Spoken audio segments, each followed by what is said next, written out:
Oh, phone ringing. Phone ringing. Boyd. I don't have much time, so listen close. We got Got him, him, Jack. Jack. The dentist is in our custody. Yeah. Wow. Congratulations, Ethan. Well, to be honest, I'm not sure if it's our guy, but she's definitely the one who committed the murders in Freeburg. Mm. It's a young woman. Wait a second. Did you? A very large, very strong woman. What? Yeah, gotcha. Yeah, I'm sorry, Jack. I gotta go. We've got a briefing. But, something's not right, Jack. Someone's leading us around by the nose. We'll talk later, okay? Oh, they are not gonna catch that killer without me. I'd almost forgotten the feeling. The feeling you get when you stay on the sidelines during a major bust. But I don't think I'll be out of the game for long. No, probably Palmer not. had nothing to do with this. The dentist, whoever he is, was a gift box meant for me. It just got delivered to the wrong address. And I've got a hunch who packed the box. Okay, who did that? Who? Oh. Oh well. Let's see. How happy are they? Pretty happy. The police stations are in question mark. That's not cool. That's really bad. They don't know how the police is going. Anyway, I'm Radioactive Apple. This is the police. We went for work. Box of Caesars? With that outfit, I could see you coming a mile away, Mr. Boyd. Mr. Chaffee. Knowing your love of theatrics, I was afraid you'd keep the mystery surrounding the dentist going for at least another day or two. What could you mean, Mr. Boyd? Well, it's true. Robespierre does have a passion for mystery and the dramatic. But there's no need to confuse the actor with his character. For you, I'll play the hurried businessman who likes to cut to the chase. That's not quite me either, but though this mask I wear is quite a burden, I have long grown used to it. Besides, I don't want to distract you from your 180-day quest, not for a second longer than necessary. My, is half your time already up? Ha ha ha ha. Yeah, I'm not even close to those 500k, so I guess that's gonna be cool.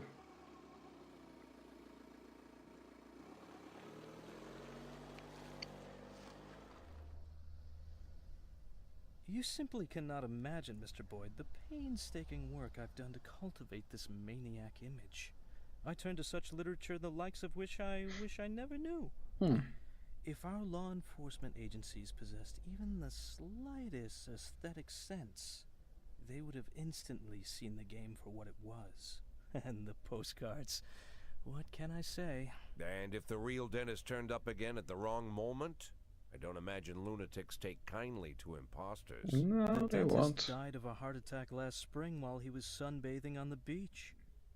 I discovered this quite by accident, from a university friend, a therapist.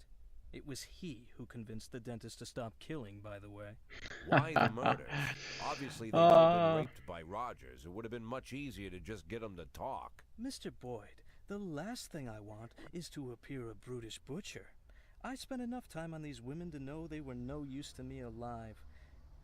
Not sure if I should be ashamed to say it, but Stuart Rogers far surpasses me in his ability to intimidate people. Apparently, such things only come with experience. But murder? For that I truly do feel ashamed. It's a burden I shall have to bear for the rest of my days. But sadly, it's not my greatest shame. What could be more shameful? To frame an innocent woman for such terrible crimes? What? Are you unhappy with a woman cast as the serial killer? Firstly, I'd say Dear Jordan adds a certain grace to the whole sordid story. And second, of all the people I hold in my debt, she's the strongest. And not just physically. Third, she had good reason to settle her debt with me as quickly as possible. Without going into details, I'll just say that she's a very, very caring mother. Do these taste good? Had we met earlier, Mr. Boyd, I would have shown you a far more refined pleasure, one without such an unpleasant smell. I'm afraid to even imagine what you count as pleasures, Mr. Chaffee.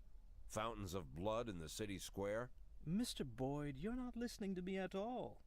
I didn't take any enjoyment from the killings. Everything I've done was of strict necessity. I couldn't make Jordan kill all the women that Rogers raped. That would have been excessive. If I had made her kill them all, you'd be rather upset, no? I can't say I fully understand your plan, Mr. Chaffee, but you've given me more than enough reasons to arrest you. Yes, but allow me to counter them with one good reason not to.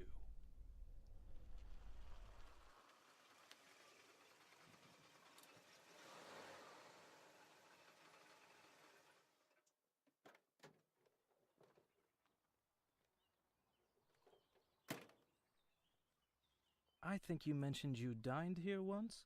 Yes, not the best restaurant in town. And maybe you're just not familiar with the full range of our services.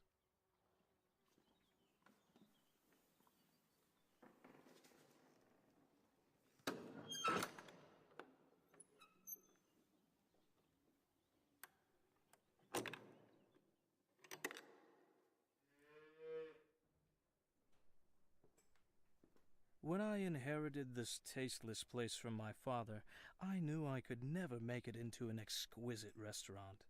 Instead, I accentuated the atrocity of it all, an aesthetic of a different kind. Now I even live here. To me, this complex is like a microcosm of Freeburg. But we're not here to talk about that. At school, I read a French novel whose name doesn't need mentioning, and I read many amazing things. It seems that in Paris, just before the Revolution, certain places were quite popular. People of wealth and taste visited from the city, shed their luxurious coats, peeled off their white gloves, and with the help of the local farmer, they brutally stabbed a hole in a bull and decorated themselves with the splattering blood as they prepared a large piece of meat for the fire. In the bull's suffering, these effeminate aristocrats found a perverse sort of pleasure. Now I make these pleasures available to the people of Freeburg. I will be honest with you. People who pursue such cruelty truly are crazy. But what is interesting? The best steaks are cut from the tender meat of young bulls. 11 months is just right, beautiful, healthy, full of strength. But these wealthy degenerates who pay $7,000, so our experts will show them where to plunge the blade for maximum effect. Even they don't have the spirit to